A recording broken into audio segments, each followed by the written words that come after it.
We have a painful history in this country with colonialism and apartheid. There's a lot that's been done. Advancements have been made. I don't know if there's been proper accountability so that we avoid that happening again.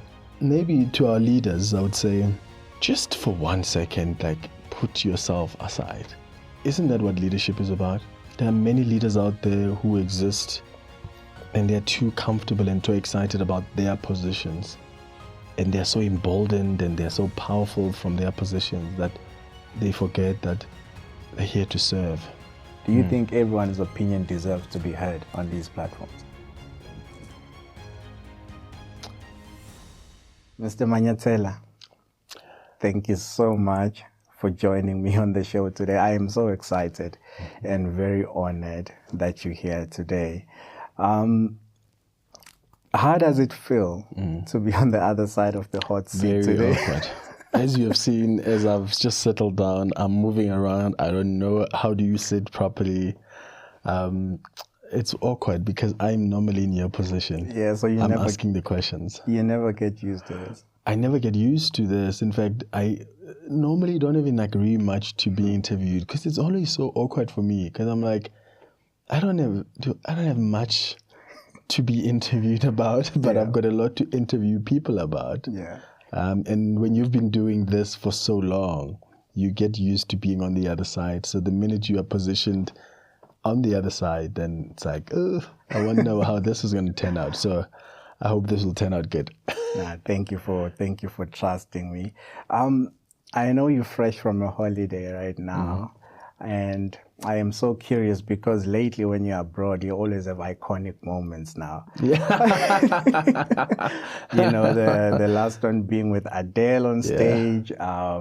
Now recently, you now reminding the president of the dim the light moment in the White House now. Yeah. So any new iconic moments now?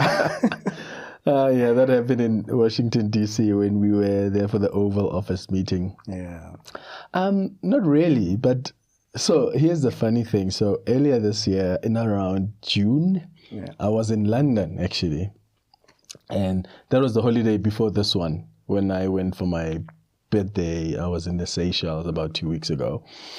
The funny thing is, when I was in London in June, I went to see Beyonce. Wow. Because I've got friends who really like Beyonce. I'm not really a big fan, but I love seeing her live on stage because I think she's an incredible performer. So I've seen her in Atlanta like 2 years ago. And when this opportunity came, I was like, I'd love to see her again. So when we went, my friends were like, could this be the other Adele moment? Could Beyonce call you on stage? And I said, well, Beyonce doesn't work like that. So their hopes were probably with that holiday than the Seychelles, because there I was literally just resting. I woke up late. I just read a book. I went into the ocean. I was in the pool and I was having my cocktail and I read a book, and the same I was repeating every day. Yeah. I want to know, Clement, how many leave days do you have, my brother? Because it's like you are always on holiday. So you must maximize. You must maximize on your leave days. And I found a way to so here's what I would do. Like sometimes what I would do is I would work a lot of public holidays just so that I can somehow sum up on my leave days. So when the year begins, I'm that guy that's going to be at work and I'm the only on-air presenter that's working on a public holiday. The rest have taken leave because I know that I'm trying to build up my days because I love traveling. I've been a traveler for years now. That's like the only thing that makes me feel like I rest, especially with the job that I have. The only time I can switch off is not when I take leave and I sit at home and I nap for the next 5 days or go see my parents. As much as that fulfills me, like me resting means I need to get on a flight and leave Mzansi. Trust me, as one of your followers, I've seen that and I know that very well. So now explain something to me. You Pedi. Yes. Right? But your surname is Manyathela. Yeah. And you're from Mpumalanga. Yes. How does that work? Yeah. So my dad is Kimupedi. Yeah. My mom is Ndebele. Ndebele. And my dad's family is from Limpopo in Modimolle. Okay. So, you know, the story of land dispossession, and when all of that happened, the family just disintegrated and they went to different parts. And some people in my dad's family came towards Mpumalanga and they settled in Mpumalanga. And that's where my dad met my mom. But yeah, Manyathela, that's what they say.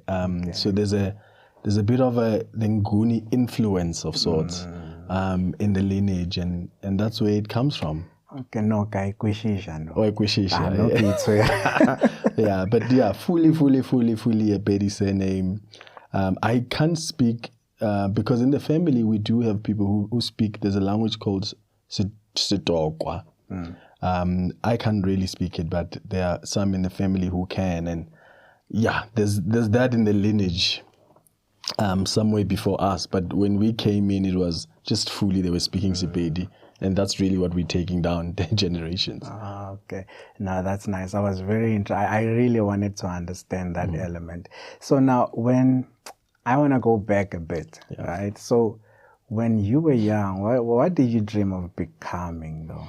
When I was young, I wanted to be a gynecologist. And then because it was it sounded so fancy. And I remember there was a time when I was watching television and there was a gynecologist, I think, being interviewed, and I asked a relative of mine, like, oh, that's a gynecologist, that's a doctor who deals with issues women have. But I really took it because I thought it sounded fancy and the person who was being interviewed looked rich. And all I wanted was, I just want to have money. I want to be able to be successful. And I think that's just a career that came up on television. And then as I was growing older, when I was applying for university, I applied to study biological sciences at Wits. And even with that, I didn't really know what biological science is about. I just thought, this sounds fancy and it sounds like it's going to make me a lot of money. So let's go for it. Wow. Thank God I am terrible in math and physics. And I was naive to think I would become that without mastering maths and physics. So because of that, I was accepted for biological sciences, but I don't think I would have gone on to become a gynecologist because that needed you to pass mathematics really well. And I didn't pass it really well. I passed it, but it wasn't an A. How far would you say you are from that life, from what you are today? From which life? From being what you wanted to be as a young kid. So first of all, I'm fulfilled. I'm happy, which is what I wanted. I do think that I have a successful career. So from that point of view, I think I'm satisfied. I think I'm happy with the choices that I've made because I'm really happy. I think I've got I've got an incredible job. I'm doing incredible shows that are doing really well. So I'm happy with the direction that I've taken. So I think that young boy is probably proud. I hope. Wow, now he is. He is. You speak, because like I said, I tune into your show every day. Thank you. Right? And you speak so openly about being from Mpumalanga. And how is that moving from Mpumalanga to Gauteng, both like professionally and personally? How was that move like for you? So the first move happened when I went to university. I studied journalism at the University of Pretoria. And I remember it was such a culture shock for me. I had never seen I've never had a white teacher before in my life. Because I'm from a village. I went to village schools, Narabulela Sepedi throughout. That's the language we spoke. So when you're now moving to university, you have to speak English the whole time. And I remember thinking, oh my God, English is not my mother tongue. I'm going to struggle here. And the lectures were there. In fact, at the time at UP, they used to do they had a dual language policy. So the lectures sometimes would tap into Afrikaans and then English. So that was the first culture shock for me, that I had teachers that were white. And I was like, oh my goodness, how is this going to work? And then I had like friends or maybe like fellow students that I was in groups with who came from like better families. Like by better, I mean like financial, you know, the families, I mean, some of them were coming from rich families. They came to school with cars, and all of that was new to me. I've never seen that before. And I did feel like I'm an outsider whenever we would have conversations with my friends, some of my friends at university. Because some of them would say, yeah, let's meet for a group meeting when we finish our assignment. Maybe it's 7 p.m. in the evening. And I would think, oh, they don't actually understand that some of us have to walk all the way from Sunnyside in Pretoria all the way to Hatfield, because I used to walk to school every day. And that just shows you how some of them, they know that they're being dropped off by their drivers or their parents, and some of them had cars to come to school. So that was the first culture shock I had, like personally. Yeah. And then, of course, moving to Johannesburg and starting to work. How was that for me? I found Joburg to be so fast. True. Yeah, I found Joburg to be really fast. And yes, I'd spent time in Pretoria, but as a village boy, I used to think, sure, this city is so fast. But at the same time, it was so vibrant. I still loved it. I loved that it was like this interesting melting pot for people from different backgrounds and different professions. And that fascinated me a lot. No, I share the very same sentiment with you. And don't get me started with Afrikaans myself. Yeah. When I came back from Moz, having to learn that with the accent also, it was terrible. It was very terrible. Yeah. Now, you taking over what is now known as the Clement Manyathela show is phenomenal. So I just want to know from you, what gave you the courage to go for it and the confidence to take over or fill in such big shoes? I didn't have the confidence to do it in the beginning. I didn't. When I was asked to do this show, I remember it was in 2020 around May. I loved being a field journalist. I was a passionate field reporter. I was covering politics. I used to travel with the president whenever he's got state visits in India, in China, in other countries. That's my thing. And I've never had any ambition to do the 9 to 12 slot ever. Never thought about it in my life. But more so, I never thought I would ever be asked to take over someone that I admired so much that I thought was probably one of the best broadcasters in the country. So then with that context, imagine my shock when I sit down with the station manager back in May 2020, Tabsile, and she says to me, we want, as the company, as a business, to shift your direction a little bit. We think you are going to be great here, and we want to give you the show to do. And I remember thinking, one, I was shocked, but then I was also upset because I thought, these people are setting me up for failure. How do you ask a 28-year-old or 29-year-old at the time to come and do a show that requires somebody who has had enough life experience, whatever that means, because that's how I was thinking at the time. I don't have enough life experience. I'm not married. I don't have kids. I haven't had my heart broken many times. I haven't broken hearts too many times. Clement. And I just felt like, I needed some life experience of sort, and I didn't have much. But number two, I didn't think that my career had blossomed enough for me to do a show like that. But number three, I didn't really care much about the show in as far as presenting it myself. I've never wanted to do a slot like that because it requires a lot. I'm not a vulnerable person. 9 to 12, you don't just do news. You don't just do current affairs. The show only succeeds when you open up. True. It only succeeds when you build a community and you are vulnerable with that community. And I wasn't sure that I was able to get to that point where I can be vulnerable. So I said no for about 2 weeks. And I was like, no, I can't.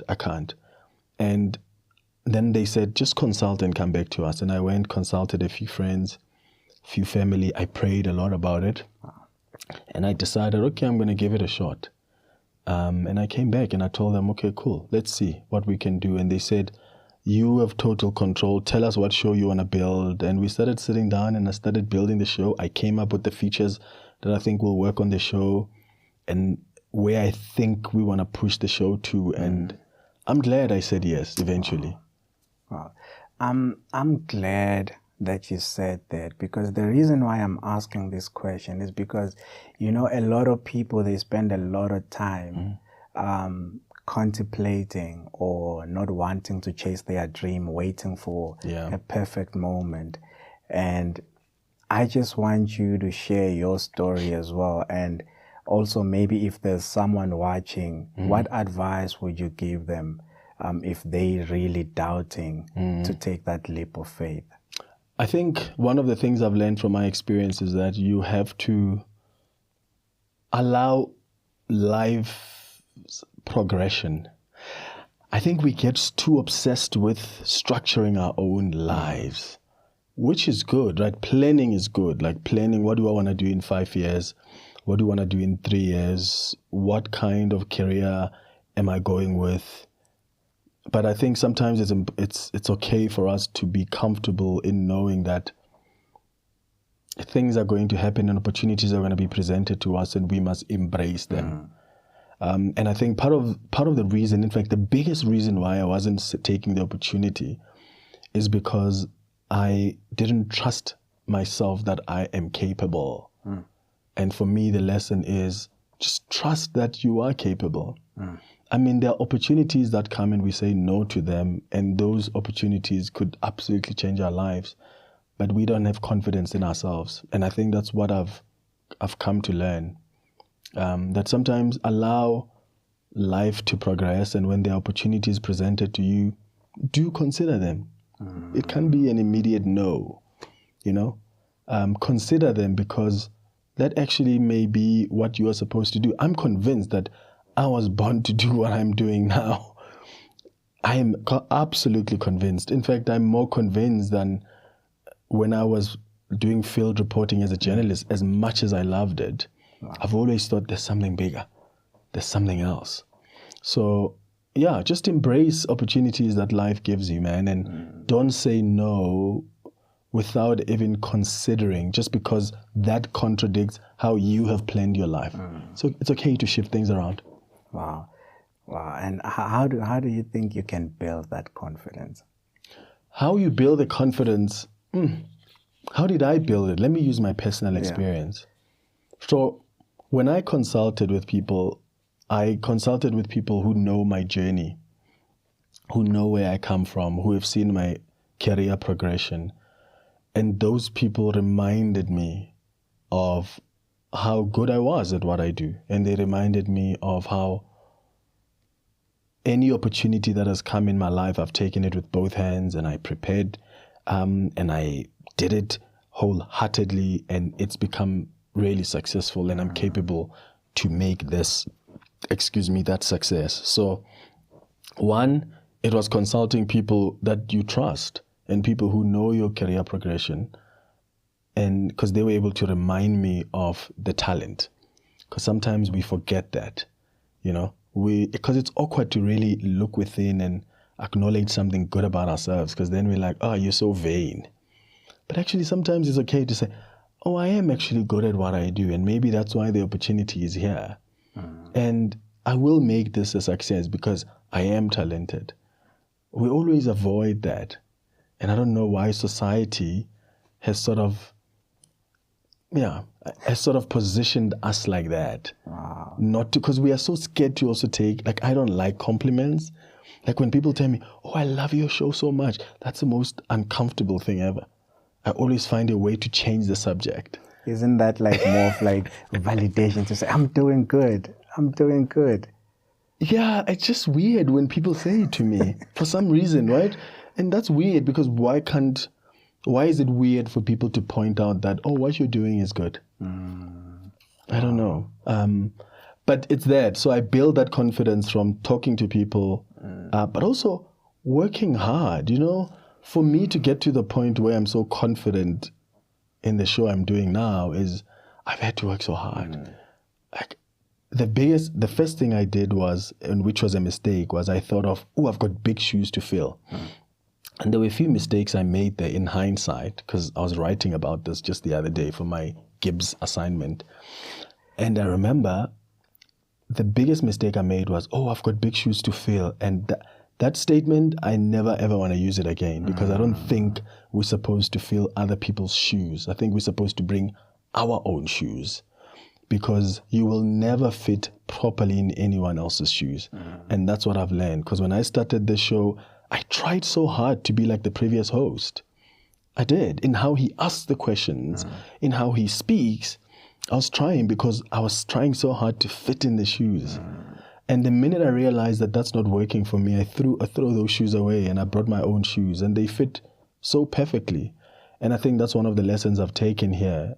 So the second thing was I over-prepared everything, because I was like, I want to prove myself. I mean, there were, what many people don't know is that when I took over the show, there were certain people who were big fans of, the former host. Yes. Who didn't accept me at all. They didn't like, they used to just call in to criticize me. They used to send messages to say, why are you doing this show? You're terrible. And that gets to you, hey? It gets to you. And I remember I used to over-prepare my interviews because I wanted to prove myself. I wanted to say to these people, I can do this. And which was good over-preparing, which is something that I still do to this day, because I do think that I wanna know the subject matter so well so that I'm able to represent the audience better. But I was doing it for the wrong reasons. I was trying to impress a community of people who didn't think that I'm capable. But the minute I thought, I need to build my own community, that's when everything just worked out. Lovely. There can only be one Clement. One Clement. Yes. Yeah. And I think that's where the comfort and the rough diamond is. Yeah. And I can tell you're doing amazing. Thank you. I'm a fan of the show. I like I said, I tune in every day, and I love the topics. So it's my number one show. Thank you. Now, Clement, as a journalist, right? What are your processes in crafting the right questions? So, I have become to be, like, I've got a reputation of, like, asking the difficult questions, and I say that in inverted commas because I don't really see it that way. I just think I'm just asking basic questions, like any other journalist who is prepared for an interview should or they ask. In fact, I got a call from a prominent person just the other day, and the first thing he says on the call is, the most feared journalist. And I said, when did I get that? Because I don't think I am the most feared journalist, and I don't want to be. And I'll tell you why. Because there are certain politicians who are scared to come on my show. They are. And they tell me straight up that, hey, when I say Aksaba. And I'm like, but I don't want to have First of all, it's wrong for politicians to do that. But two, I mean, I don't want people to say, no, I won't go there because, this guy asked the tough questions. But also, I'm not going to start being easy on how I ask questions because, I'm scared that people are not going to come to my platform. Don't you think maybe they're shying away from accountability? They are, which is why I'm like, that is wrong. Like, as a politician, you must subject yourself to accountability. But we've picked up that with the producers. They even tell my producers, some of them, that, not Clement. So, wow. which is a bit weird. But to go back to your questions about how you craft is, you have to prepare. Like, bro, I prepare for my interviews. There is no conversation that I will have on my show when I don't read an article about something and I go do an interview about it. If it's about a court matter, I need to read the court papers. If it's about a constitutional matter, I need to go to that section of the Constitution. I need to read it myself. If it's about a regulation, I need to go, what does the Bella Act say? Read all of it. Because that way you are fully aware and you are fully armed with information that then makes it easier for you to really seek clarity and seek answers. That's how I do. And the last thing I do is I'm always in touch with people that know better than me. So I can't tell you how many times I've got lawyers, like if I'm talking about a court matter, trust me, I've spoken to an advocate before. Hey, this is what the story is. Help me understand, what does this act say? What does this regulation say? Why is it crafted in this way? If I'm talking about the national dialogue, trust me, I'll call someone in the presidency. Hey, off record, tell me, why was this done? When was this decision made? How does it connect?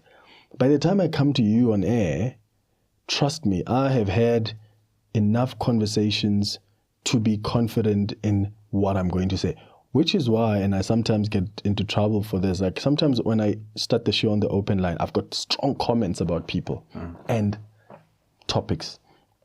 And the reason I can have those strong comments is because I've done research and I've spoken to people and I'm confident in the position I'm taking. Wow. I know that nobody's going to come later and say, you lied or you got this wrong. I am so confident that I can go and say, this person is wrong. Right? So, hearing you speak now, is that the reason why you are fearless? Is it because you are prepared? I know, I'm prepared. And I know that I have cross-referenced what I'm holding with experts or people who know better the situation. Yeah. And I always speak to different parts. Like take them Konazi Meta, for instance. I will always go to him or people around him. I'll always go to Shadrach Sibia, people around Shadrach. I'll go directly to the Minister of Police and people around him. I'll go to someone who knows Brown Bohotsi or Ket Matlala, the arrested people. I always ask, what do you know? What can you share with me? By the time I come on air and I make a comment, trust me, I've spoken to enough people, and maybe that's, you're right, the fearlessness comes from the confidence. Like, I'm not taking chances. I know what I'm talking about and I'm confident in it. Wow. You can challenge me on it and I will defend it because I know what I'm talking about. And what markers then do you use to gauge that this was a successful interview, this was a good interview? Like what makes a good interview for me? Because for me it's not just like, is it trending? It's not like interview doesn't have to trend for it to be a good interview. The interview doesn't have to be like, I don't need to go in a screaming match with a politician where we're screaming at each other for it, even though some listeners love action like that for some reason. Like when you're disagreeing with someone and it's a back-to-back. For me, what makes an interview good is when there's clarity that is sought. Because I go into any interview with a reason. Like, for instance, this morning, I wanted to understand why the Minister of Higher Education appointed administrators to go and, because he has placed 3-seaters under administration. Yes. I wanted to know, okay, why did you appoint administrators to go to these seaters? What happened? Where are the governance failures? But I also wanted to know, why would you appoint the administrators and then only do the background check of the administrators later? Because now he's appointing the Public Service Commission to say, oh, vet these people, but you've already appointed them. It's too late. What are you vetting them for now? Because there are complaints from other parties. That's not good leadership. And that was what I wanted to get today on the show. And I spoke to the CEOs of the seaters who explained fully what the state of their seaters are and what the process the minister was supposed to follow that he didn't follow. For me, that's a good interview because the listener then understands better that this is what the law says. And they now know the minister, seemingly in this case, didn't really follow the law according to these CEOs. And this is what's going to happen if the minister doesn't reconsider the decision. Like once the questions I have are answered in any interview, I'm like, okay, I'm happy. I think the listener knows better. He's empowered with information. Okay. Do you ever get moments where like questions are not answered? Yeah, many times. Frustrating. It is. But I trust my listeners because I do think on 702 we've got the best listeners in town because they are very opinionated and sometimes they know better than you. So I learn a lot from them. They learn a lot from me.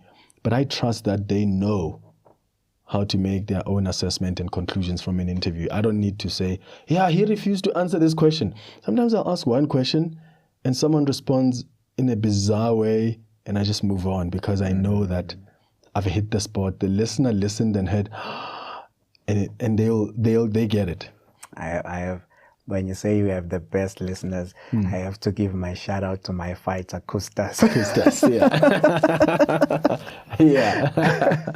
So in all the interviews that you've conducted, was there any moment where a guest said something that really moved you or changed you? Negatively or positively? Let's say both. Both. Sure, bro. Many times. Like, Is it?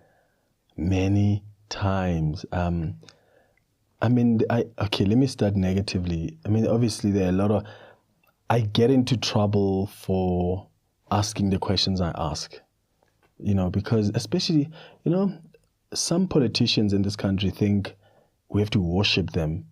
And I've been a political reporter for so long. Like I said, I've crisscrossed the country to follow, future presidents campaigning. I've traveled with the president overseas on state visits. I've gone to ministerial events, and I've seen how people who work with these politicians, minister, Baba, they are very they treat them like they are some queens and kings.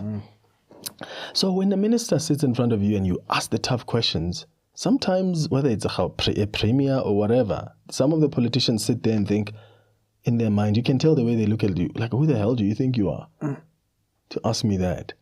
So it comes out, I can see sometimes in the attitude, I see in the responses, I see in politicians after the interview who will tell me straight down that I'll never do an interview with you. Wow. And not because I disrespected them, but because I just did my job. I just asked questions they were uncomfortable with. So there was recently a guy who is with the taxi association, one of the taxi associations, who threatened me basically on air, because it was during the time when listeners were complaining about taxi drivers who are not allowing them to give lifts to people because you don't have a permit. That's not lawful. And I was challenging this guy who said, yeah, we want to make sure. So he was trying to justify that if they find me in my car with you, they will stop us and say, how do you know this person? And we have to be able to prove that Peter is my brother. They even said to one guy, kiss this woman to show that he is indeed your wife. And when I was trying to challenge him on that, and he was like, yeah, he basically threatened me on air and said, you're provoking me. And he's known as a very, in fact, people were tweeting me and saying, Clement, do you know how dangerous this man is in Mpumalanga? So it's things like that where they happen, that are negative, or when politicians afterwards say to you, I'll never do an interview with you again. And then positive, all the time. I mean, I've got a feature on my radio show called The Hanging Out Feature, which is more lighter. And yeah, I'm always listening from a perspective of wanting to learn from my guests. So there are many things that they say that really empower me and make me a better person. I'm trying to think now, but there are many. There are many things. Wow. You just touched on a very sensitive subject right now, and I personally, it's also frustrating for me. And the headlines all over the place about recently the incident that just happened, Go Soweto, where the Uber driver was burned in the car. I mean, that is heartbreaking. And you start questioning ourselves, where are we actually going as a country? So that is really disturbing. So the fact that you were threatened on air, was it on air? Yeah, right, live on the radio. And then he cut the call afterwards. Is there a moment where you ever regretted asking a question or not even asking the question? Yeah, there are moments where I've regretted not asking a certain question, because not every interview is perfect. Yeah. In fact, in every interview that I've done, I've never walked away 100% happy. Really? I can be 99.9%, but it's never 100% because I'm a perfectionist. I'm very critical of myself. So sometimes I'll think, the way I phrased that was wrong. That's not good English. I should have said this. Oh man, I should have ask this question as opposed to this, or oh, I should have remembered this historical thing that happened in 2002, and I didn't. So yeah, most times I'm more regretful of questions I didn't ask than the questions I asked. Because I've prepared. I know that the questions I'm asking are important. I've prepared enough to know that the questions I'm asking are good. But sometimes it's, oh, maybe I forgot to ask a specific question. So when you hear citizens voicing out their daily struggles on your show, what does that tell you about the current state of our country and the caliber of our political leadership? Oh, I think we've had a crisis of leadership for a while. I think we have. And I think many people have been worried about the trajectory this country is taking, even before the GNU. I mean, make no mistake, since 1994, there's a lot that's been done by the previous administration. There have been successes. I mean, we have a painful history in this country with colonialism and apartheid. And there's a lot that's been done. Advancements have been made. But equally so, there's a lot that's also taken us a number of steps back. And I worry that I don't know if there's been proper accountability so that we avoid that happening again. It's like with the national dialogue, I'm like, okay, are we just going to talk about solutions and the challenges the country is facing? Is there no space for accountability there? Is there no space for us to look back and say, okay, sure, these are the challenges, but how did we get here? And I think that's a fundamental mistake we're making, because we're not asking how did we get here, and without reflecting where we come from, it's very easy for us to make the same mistakes going forward. So I'm conflicted about that dialogue, that as much as I think it's important for us to talk, I think it's important for us to reflect and where we made mistakes, acknowledge them and avoid making them again. So I think, yeah, we're there in our country where I just think we've got politicians who do and say things for their political expediency, and I just wonder where we're gonna go. Do you think our politicians understand what accountability is? Not all of them. Because from where I'm sitting, there's a lot, I don't know how to put it, there's a lot of excuses for not owning up. And that's why I'm like, political expediency, because them not owning up, it's because of political expediency. Because if they do own up, then that means that may affect their political career. Like some politicians are thinking really about their futures, and yes, they'll lie to you and I and say they exist to hold the executive accountable, to push for our own interests as stakeholders, as their constituency. But is that really the case? I wonder. I think we've got so many challenges in this country. I think we are at a crossroad, but I don't know if, for instance, a dialogue is then what takes us from this crossroad. Looking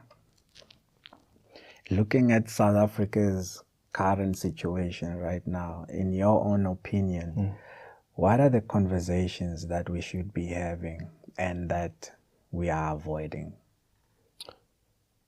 Why are we enabling the lack of accountability? I think we need to reflect also ourselves as South Africans, because we are the ones that vote and therefore empower the same politicians who take us for fools.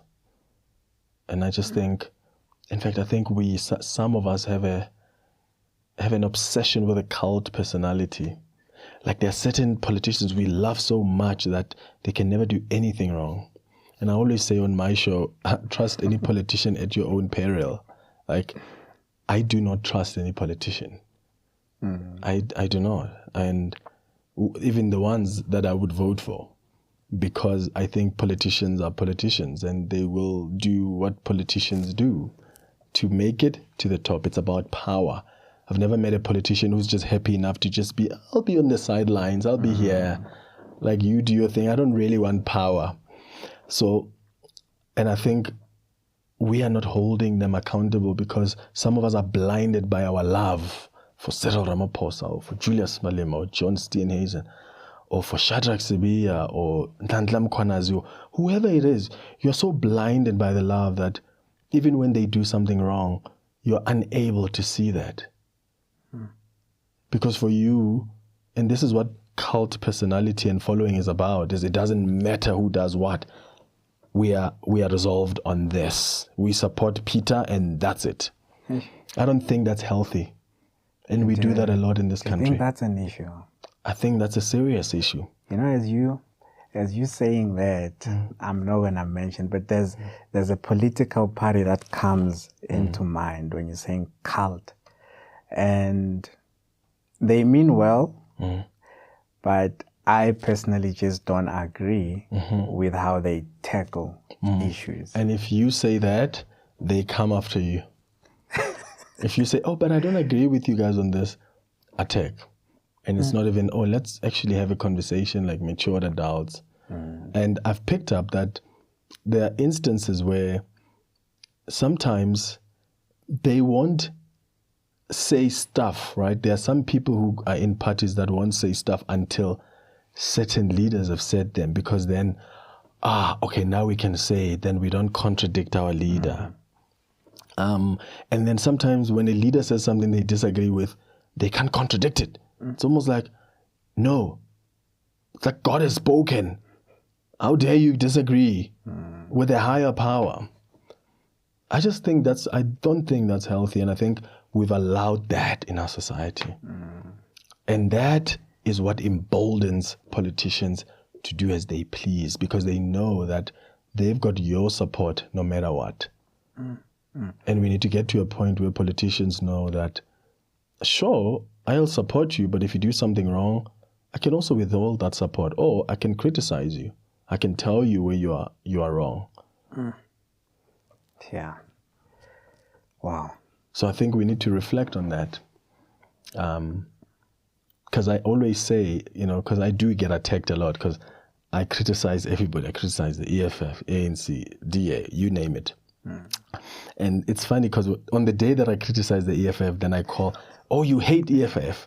You're a DA supporter. And then on the day I criticize the DA, yeah, we've always seen you are an ANC or EFF supporter. On the day I criticize the ANC, yeah, you are Tumamina journalist. So it's like that. So I'm like, that's weird. And the fact that there are people out there who are not seeing it, we need to reflect on ourselves. I think it starts here. We've allowed this to happen. Well said. We've allowed this to happen. Yeah. Well said. We have. Now,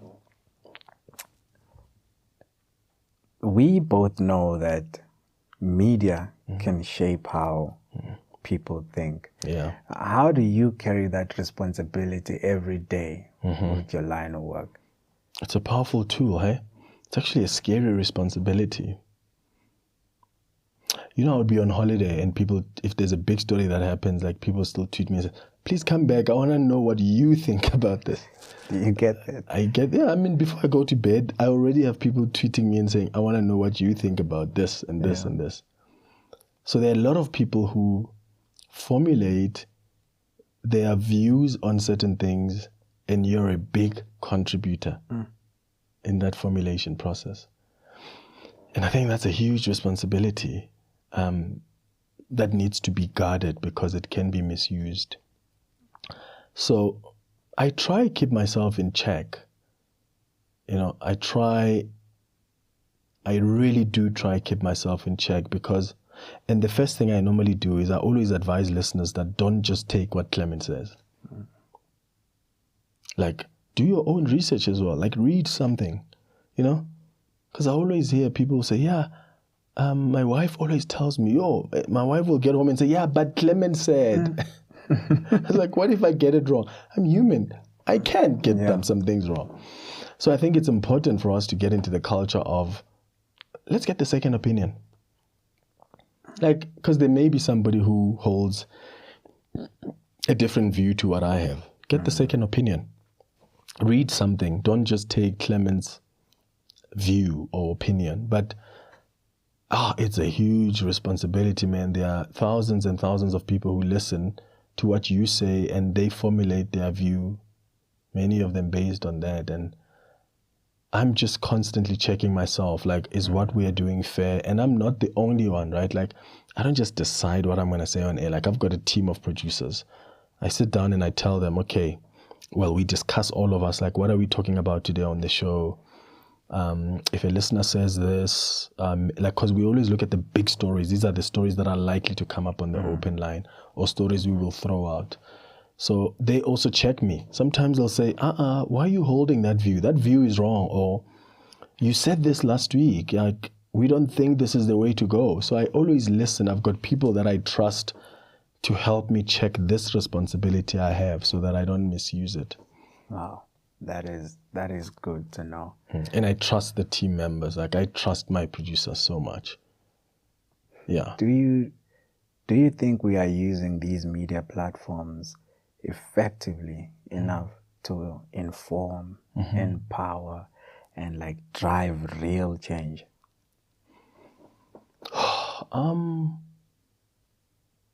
Not enough. Because I think sometimes we get into the system of like the mundane, usual things. Like, let me give you an example. Like, on my show on the radio, I've tried like to introduce like a series on something. And I know some of my colleagues at 702 and outside also do that. That helps us really introduce other conversations that ordinarily wouldn't fit on the features of the show, right? And for me, for instance, I had a feature that I did, a series that I did about what happens when we die. Because I'm fascinated by spirituality lately in my life. Like, I'm in my spiritual era, so I'm reading a lot of spiritual books. I'm watching like a lot of podcasts that talk about spirituality, because I think we're not doing enough as a human race to be curious. Like, we're so satisfied with our physical bodies. Like, we think this is what humanity is. I think people are just scared, Clement. Maybe, yeah, right? So what? Are you just going to be scared and just not know? You know, they say what you don't know doesn't kill you. Yeah. Like, true. I don't know. Like, I think we need to teach society that it's okay to ask the questions. Like, that feature was about a human body is physical, it's spiritual. You may have a soul. Do you believe in that or not? And people will believe in all three elements, but they don't care much about, if I have a spirit, this is what happens to it. Like, I'm fascinated by that, because then we are not fully experiencing the human experience. If we focus on one element, which is this physical body, and, I go to gym, I wash. Okay, but if there's another part of me that makes me human, how am I taking care of that? So I try to use my show to educate people. So to answer your question about the platforms and whether they're effective enough is, I already know, like, current affairs, we're good. Like, people who come to us know that we'll give them the top stories. Like, if there's a big interview we can do, we'll do it really well. Like, we're good current affairs. They already trust us. Our research shows that. But I'm like, what am I imparting?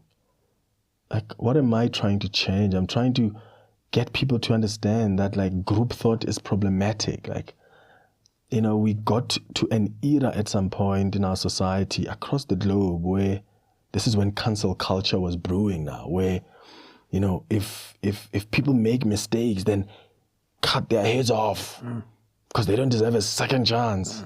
And all of us have to hate that person. When Peter has done a mistake, I can't now be seen with Peter. Because, no, but group thought says we hate Peter, therefore all of us must hate Peter. And I don't think that works. I don't think that works in any society. And don't mistake that with the lack of accountability. I'm not saying Peter must not be held accountable for what he has done wrong.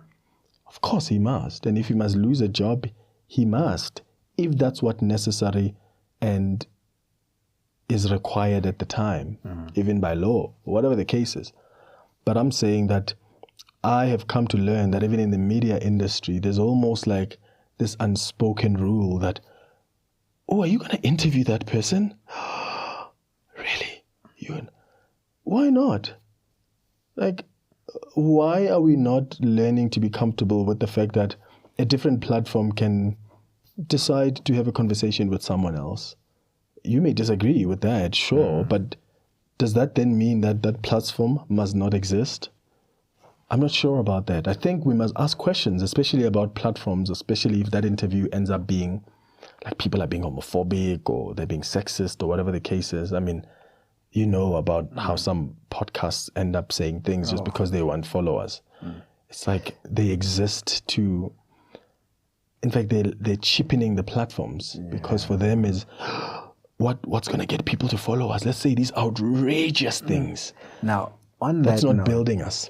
On that note, right, do you think that everyone's opinion now, on that note, do you think everyone's opinion deserves to be heard on these platforms?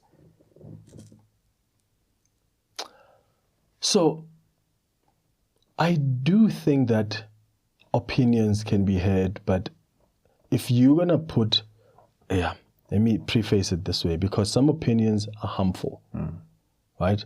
You and I can disagree on any issue, but you or I can hold a very problematic, harmful opinion.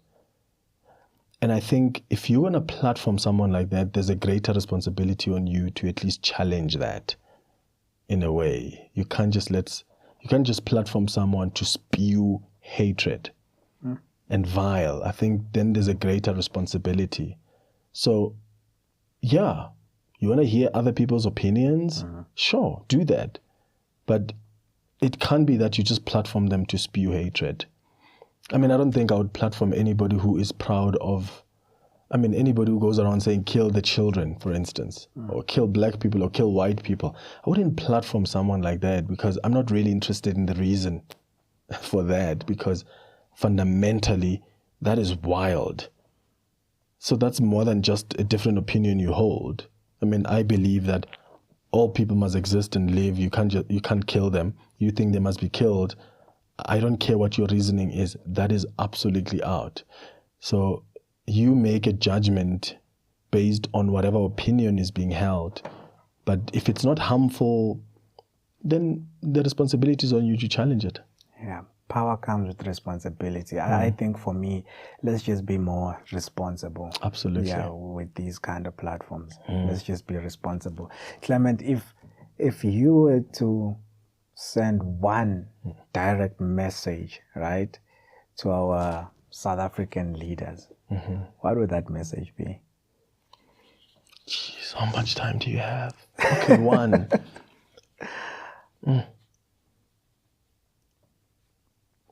Because I always have a lot to say to leaders. Say it. And I say it. And I say it to them when I interview them. And now I'm trying to think, what's the one thing? Okay, so maybe to our leaders, I would say, just for 1 second, like, put yourself aside. Because isn't that what leadership is about? It's not inward looking. It's not about you. It's not me. Like, there's a whole constituency out there that you are serving. It's servant, servitude, and just be a servant. Because, that's such a simple thing, but actually, there are many leaders out there who exist and they're too comfortable and too excited about their positions. And they're so emboldened and they're so powerful from their positions that they forget that they're here to serve. And when you are here to serve, you don't steal from people. When you're here to serve, you don't refuse to be held accountable, because that's part of being a servant. Like, you are literally you have a responsibility to those people. So just be a servant. Wow. I pray to God they are listening. I pray too. Now, there's this topic, right, that I took it upon myself to say, you know what, every opportunity that I will get to sit down with people like yourself that are doing well in their respective fields, careers, leaders, business people, there's this one subject that we don't really talk about, and which is the personal cost that comes with what you are doing. People look at you and they see Clement succeeding in whatever that he's doing in his work. He's doing great, but they don't get to see what happens behind the curtain. Yeah. Right? So for me, I want to know from you, what has your career demanded from you mentally and emotionally? A lot, bro. Like, I said to a friend last week, I was like, because it hit me like I had an epiphany. And I was like, oh my God, my career is so lonely, actually. It hit me hard. I was like, it's actually lonely, and I'll tell you why.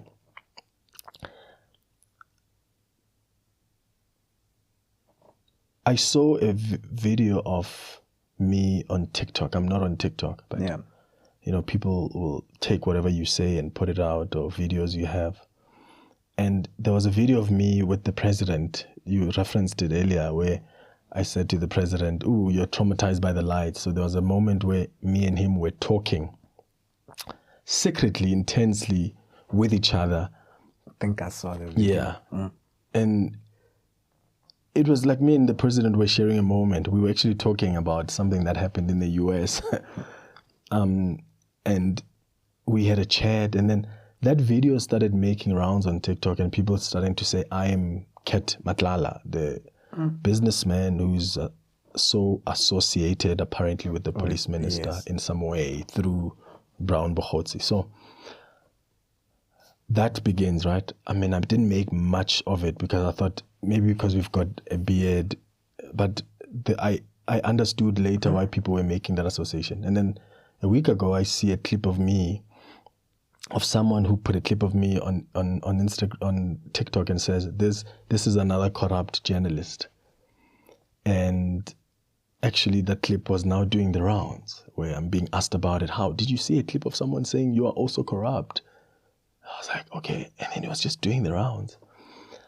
And that's when I had a conversation with a friend, and that's when it hit me how lonely the career is that sometimes you are trying to hold people accountable. You do interviews with them, or you say certain things, and what you're going to get in return is the people who support the leaders you're trying to hold accountable then go and start rumors just to taint you, right? Because all you've done is do your job. And that's what my job has done. Being a brave journalist that's going to ask the questions no matter what comes with a price. Like, you receive death threats. I've received death threats. There were times when I used to leave, especially my evening work at the SABC, when I drive out, there are cars parked outside, and I worry, and I'll be on the phone with friends. I'm like, I think there's a car following me. There's people who will say to me, who will tell me, I'm going to wait for you outside your workplace. Like, I have had incidents of people who come wait for me outside my workplace. When I leave Prime Media, they follow me, and then I will go and park at a garage. To date. This is an incident that happened like 3 years ago. And someone just followed me from Prime Media. And then I went and I parked at the garage. And then the person came and because they wanted to confront me about something. I've had someone who invites me to a meeting under the pretense of we want to talk about business, right? They wanted me to work with them on something because they used a valid organization. And I know the person works for a valid organization. And when I sit down, they're confronting me about something I have said on air that they didn't agree with, that they hated so much, that they're willing to lie to come into a meeting. So there are moments like that. Oh, politicians who say, oh, I'm never going to come speak to you on the show. So I think there is loneliness actually that comes with just the job that you do, because, and I don't want to make the mistake, and God help me, I don't want to ever not ask a question because I'm scared of the reaction. I want to hold anybody accountable, whether it's somebody I like, whether it's somebody I don't like. I don't operate like that when I do my job. That is why I will go out. Like, I don't care that there's like 99% of South Africans love this person. If that person has done something I think is wrong, I will go out and I'll talk about it. And I don't ever want to get to a point where I pause and I'm like, should I? Because then I'm not being honest in my work. The other day I criticized the KZN police commissioner because there's a journalist that asked him a question about a court case that was ongoing, and then he responded and said, I hope you're not receiving drug money. And I went on air and I said, I think that's unacceptable. If a journalist asks you a question, either you say no comment or block them, or if they disrespected you, call them out. But for you to make suggestions that somehow they're receiving drug money is wild, unless you can back it up. And if you know about that and you've not reported it, that's also reckless. Yeah. You're a reckless leader. Because there's a journalist who's getting bribe money, you've never reported it. And there were certain journalists that texted me on the side, because I tweeted that and people were attacking me. How dare you? You. And then there are journalists, even members of parliament, who are texting me and saying, we agree with you, but they're scared. Imagine, you're a journalist, you're a member of parliament, you're scared to disagree or point out where this police commissioner is wrong at. That doesn't mean you hate him. That doesn't mean you are questioning the work that he's done, which is incredible in KwaZulu-Natal as a police commissioner. It just means you're picking up something that is wrong. So that behavior is going to be enabled because you are scared, because you're scared of the attacks. I don't get scared of that.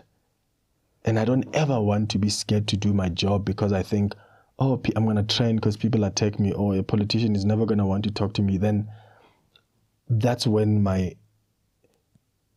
job will be done. Like, I don't think my conscience can take that. I'm willing to take the risk. Wow. You know, Clement, you keep touching on very sensitive subjects. You know, when the minute you said, because some people are scared, my brain just went to these headlines that we keep getting nonstop about the whistleblowers, where you tune into the news, someone who was just trying to do good has been gunned down. Yeah. People are even being shot at court, killed. So that worries me. Yeah. Because criminals are that brazen now.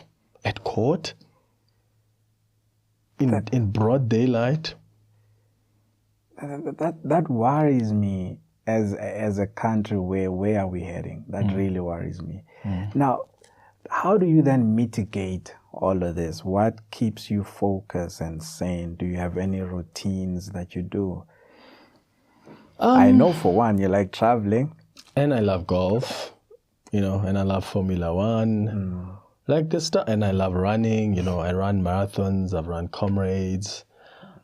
So what do I do? I mean, if I tell you, there are certain friends of mine, even my parents, who've asked that I get security many times, and I said no. Really? For years, because they were concerned about just how much people can hate you for just doing your job, which is wild. And I think that's just a sign of where we're heading in this country, when journalists now are going to be scared to do their jobs.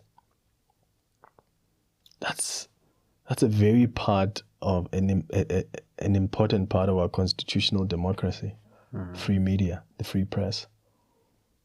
I wonder if people realize what this actually means, because any country that has gone to the ground, that's where it begins.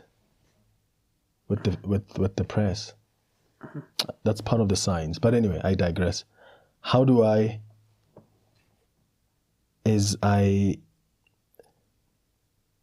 run a lot. I think that helps me just like remember to just recenter myself in a way. Like I love running. I play golf a lot. I love traveling. And when I travel, I really switch off and I'm just like, let me rest and not worry about anything else. And those are the things that sort of like, they always remind me that, okay, you're still on the right path. Just keep on doing what you do. Yeah. And I pray a lot. Nice. I do. I talk to God a lot. And I'm like, if my work here is done, let it be so. If it's not done, then give me the strength to keep on pushing and doing what anybody in my position should be doing. Just ask the questions. Just do your job. Have you ever gotten to a point where you had to choose between telling the truth and or protecting someone? Not with my job. Not with my job. Because the thing is, so when you've done this, like, because I was a political reporter, I've got relations with politicians, and not relations as in they're not my friends, but I get along. Like, I've got their contacts, I can text them. There are times when some of them get into trouble, hey, I get so hard on them that they get shocked. You are so hard on us. You were so hard on me. I was like, well, yeah, I'm doing my job. Like take the former U.S. ambassador to South Africa, Ruben Brigitte, the one who said, I remember, who lied and said we gave our arms to Russia to fight in Ukraine. I've played golf with him. Really? Yeah, I have. And after that, I've had him on a show and I was hard on him. Like, because people also think that because you're asking the tough questions to these guys, then you hate them. Or I don't. Like, I'm okay with many of them. In fact, a lot of them, I'll ask them the toughest questions and then they'll send me a WhatsApp and say, yo, you killed me today. Like, they laugh, and then we laugh about it. Sure. It's like in Parliament, we see Julius fighting with the president. Like, do you know these people, when they see each other in an event, they greet? They can sit and have coffee. And what's lately, especially, I don't know if it's this week, there's this trend that's going on now with our leaders getting out of character. There's one that just happened now on air where a leader told, Bantu. go to hell. Yeah. What's your position with these kind of behaviors now?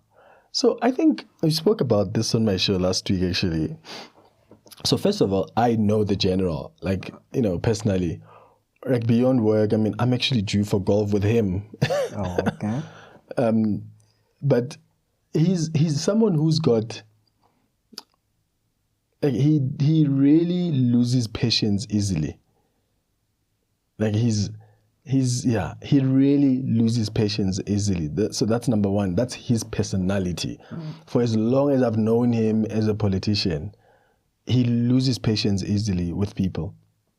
And then, but the second thing is, and I did, in fact, call him out, because I do think that he was wrong for saying to someone, especially to the host, now we go to hell.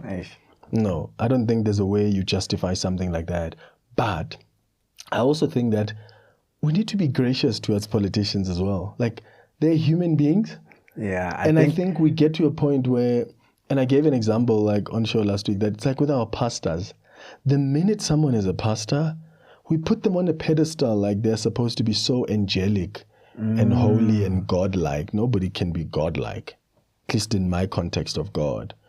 So, and I remember one pastor one day talking about how he was at a restaurant and he wanted to really have his steak with some red wine. He couldn't even do it because there was someone from the church in the same restaurant who's probably going to go out and say, I saw a pastor have a glass of red wine. That's where we have, I think even with our politicians, we expect them to be these holy, human beings that must just be perfect like this. So they can't lose it. It will happen. Sorry, what happens to me is, what do they do when that happens? Like, are they accountable enough? Is Bantu Olomisa able to come back and say, actually, I realized that I was wrong there. Maybe I should have been calmer and responded better. What do you do afterwards, for me, is what matters than a politician who's going to lose it one day. Because I think they're human beings and we must be a little bit gracious. The same way that I may be wrong one day on air. Like, I'm not a perfect person. And then what? Like, I'm a terrible person because maybe I conducted an interview wrongly and I was just emotional.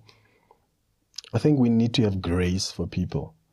But in the context of our politics, again, I go back to what we've enabled. There are people who are justifying that because they just love General Holomisa so much that he can never do anything wrong. And then they end up justifying it. Even when you debate them, they really lose an argument. But it doesn't matter. He's our general. That's not good. Yeah, no. Now, sure, Clement, you are really dropping bombs on me. Now, you are known for holding individuals accountable on your show. Now, in your personal life, what's that one value that you never compromise on? There's so many. But if I were to pick one value that I wouldn't compromise on, I think that's the truth. I suppose that's because it's so central in the work that I do as a journalist. Like, I care about the truth. Like, and it worries me when the people will lie, especially when what they're lying about is affecting other people. So yeah, I think the truth. I care about the truth, and not just in my job, but in the way I live my life. I try uphold that all the time. Now, when your name is mentioned 20, 50, 100 years from now, what do you hope people say? I hope that they're going to say that I was brave. And I hope that they will say that understanding the context where we would have found ourselves in that time, which is where we are now. Like, years from now, I really hope they can say, oh, that was a brave journalist. Like, he didn't want to compromise on seeking the truth and trying to hold them accountable, no matter how many times they try to discredit him or to attack him or to threaten him or to refuse to go to his shows. I hope that I will be remembered as that, because I think we need brave journalists, and we've got a lot of them in this country. Like, you know what Peter Louis Mayberg has done, the IDT CEO, who tried to pay a bribe to a journalist. So having journalists like that who are brave enough to go, I'm going to investigate this, not knowing that they're putting their lives at risk, knowing that you are exposing yourselves to potential attacks, but you're still going to do it because somehow justice matters to you. Yeah, I think that's what I want to be remembered for, among other things. Wow. Well, my brother, at least I will also say that at least I gave you your flowers, man. You're really doing an amazing job. And shout out to you. Shout out to everyone that's doing the same line of work with integrity. And shout out to my fighter again, Tiri Madia, as well. Yes. I love it. Yeah. So we have a special segment here on the show, right, called the Masterclass. So this is where you, as our guest, get to share anything with the people. It can be an idea that you think more people need to hear, or it can be an advice that you want to share, anything. So, Mr. Manyathela, the floor is yours. So, any advice? Okay, so I have been interested lately in issues of spirituality. Yeah. And maybe that's the advice I'll give, that just be curious. Wow. I have been reading books. I've read, and I'm even reading the Bible again now from scratch, because I'm trying to understand so much about the human experience. I think all of us that are here, we've been privileged enough to be part of this human experience. I think that's a privilege.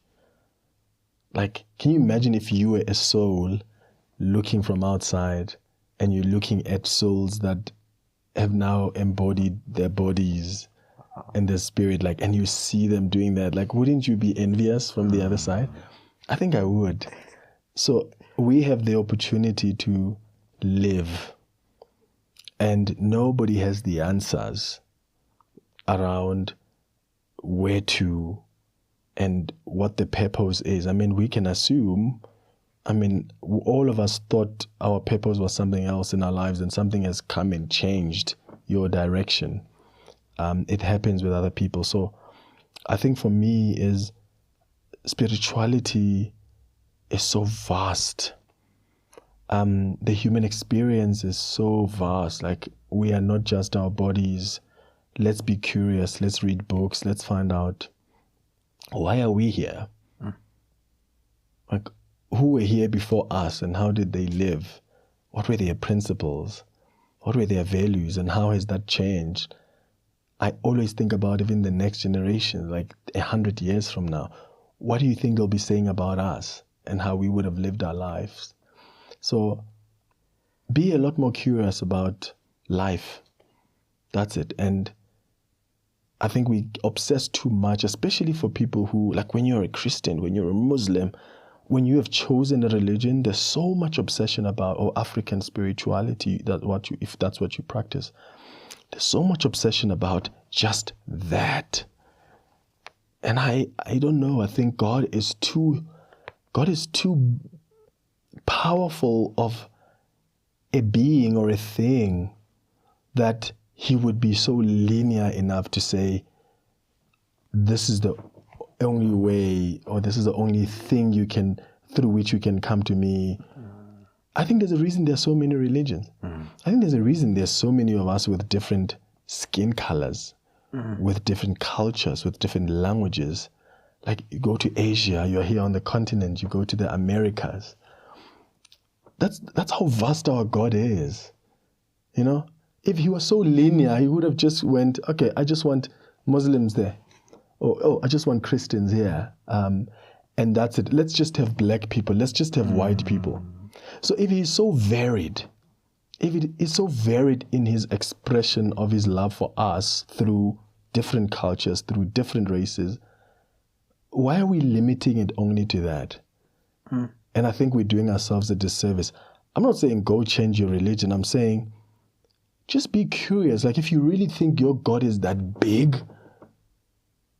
why are you limiting him so much? Then he's not big. No, this one is a topic for another day, honestly. Wow, but my takeaway is, let's be curious. Be curious. Oh man, now I have a lot of questions. Yeah. This one is a topic for another day. Let's be curious. You're not going to lose anything. Just be curious. And I mean, do we really think the God, the creator, whatever you believe in, this powerful being, is going to penalize you for asking questions about your being here and wanting to actually walk away from this world having fulfilled what you were here for? I don't think so. I think he likes it. I think he actually does want us to be curious. Like, when the minute I said to myself, so 2 years ago I read a book. I was on holiday in America, and my holiday book was A Year of Yes by Shonda Rhimes. And I made a decision that year that this is a year I'm going to say yes to a lot of things. Like, and there's a lot of things I said yes to. I mean, I started executive producing television shows, you know. I said yes to going back to school. I started studying at Gibbs. Like, there's so many things that I've seen in my life just from reading that book, and I said, that's a year of yes. This year is different. I said, this is a year to be open spiritually. And I'm not kidding you. Everywhere I go, there's a spiritual link to something.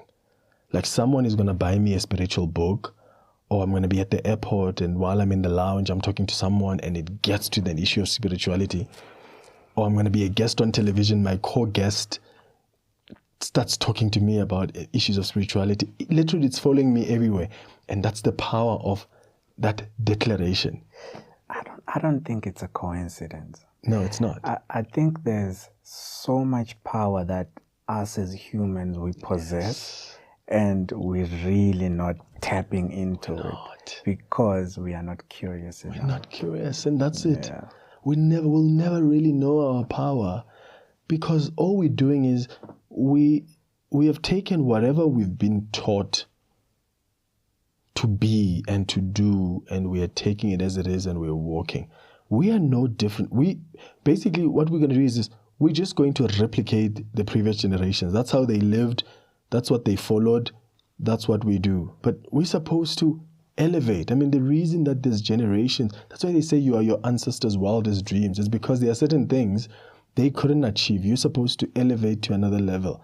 How are we elevating when we are maintaining the same thinking process from the past, and we're not trying to learn? We're not trying to be curious. It's a disservice. I think we're not fully experiencing this human experience. And for you to bow out when it's your time, when that time comes, for you to bow out and you're satisfied, it would be so sad. Oh my goodness. I hope that doesn't happen to me. I don't want to bow out and I've not asked questions and I've not explored other scenarios, because I think I know it all. You don't know it all. None of us do. None of us can say for certain, that's why you are here and that's where you are going from here. Nobody can say for certain. Yeah, you can believe it from your cultural beliefs, religious beliefs, science, whatever. Nobody can say for sure. And yet we still are comfortable with taking whatever we are taught and whatever we are told and run with it without questioning. Yeah, I became a different Christian because I used to be, in fact, our pastor used to say growing up, you don't question God, don't question the word. You know, I was about to say that to you when you said, I think God likes it. But I'm like, there's a verse somewhere in the Bible that says, I think the biggest sin is questioning, or, then you know. I'm sorry, but I'm not comfortable with a God like that. I'm not, because I also don't want to follow a God of other people. I want to follow my God. Right? I think all of us have unique relationships with our God, whatever your God is that you believe in. The God I believe in, I think actually does want me to know him better. How do I know him better when I don't ask the questions? How do I know him better when I just take whatever he said and I run with it? You know how many times people quote verses and you ask them, okay, but do you actually know what this means? Like, what do you think this says about God? I don't know, but it's in the Bible. Come on, man, what world is that? So if the Bible said, go kill your mom and your father, well, just do it, but you can't question it. Why? Because no, that's what it says. What world is that? Wow. Curiosity. Just be curious. The big takeaway is curiosity. So we have a tradition. Every guest comes in. Before I let you go, you leave behind a legacy note. And what I will do with these notes is that I will be compiling them into a book. It will be a book of wisdom from great people like yourself. So, Clement, if you're ready, you can put the note in the box. And I don't need to tell you what the note says, right? No. So people will find out about it. They will find out about it when that moment comes. That's it. Thank you so much. For me, this is a special moment. You know, your words will live beyond this episode. And I think for me, that's what legacy is at the end of the day. So before I let you go, I have a quick little game that I just want to play with you quickly. And the rule of this game is you don't have to think much. Oh my God. I hit you with your question, you just respond in 2 seconds. Yeah. You ready? I think. Let's go. Sugar, beans, and what? Sugar, beans, and pop. What's your go-to karaoke song? Fantasia, When I See You. If you had to switch careers tomorrow, what would you do? I think I would be a spy. But the ones from the movies, like who know how to. Clement. And then they've got money all around the country. They can get on any private jet. And What's one thing people will be surprised to know about you? I am incredibly shy. I'm the most shyest person you'll ever come across. Wow. If you could have dinner with any historical figure, who would it be and why? Ooh, any historical figure? Yeah. Oh my God, there's so many. One. Alive? Let's say dead or alive. I would have wanted to sit down with, like, let's say Chris Hani. Wow, it's a good one. Yeah, he was a radical. He was like questioning the status quo and even his own leaders. And at the time, it was not really fashionable because the ANC was about to get into power. So you needed to be fine with people because once the ANC is in there, you'll be sorted with positions, like you'll be fine in government. I love that. I love that he questioned curiosity and he questioned the status quo. Wow. For me, it will be Credo Mutwa. Oh, that as well. Yeah. See, yeah, I've got a lot of people, man. I really have a lot, but because I'm not supposed to think about it, then I'd say. No, Clement, thank you so much. Thank you so much for your insight, being open, and sharing powerful quotes with us today. I honestly appreciate it. I am very honored that you joined me today. I'm glad that I got through this interview because I'm sitting with someone that does this.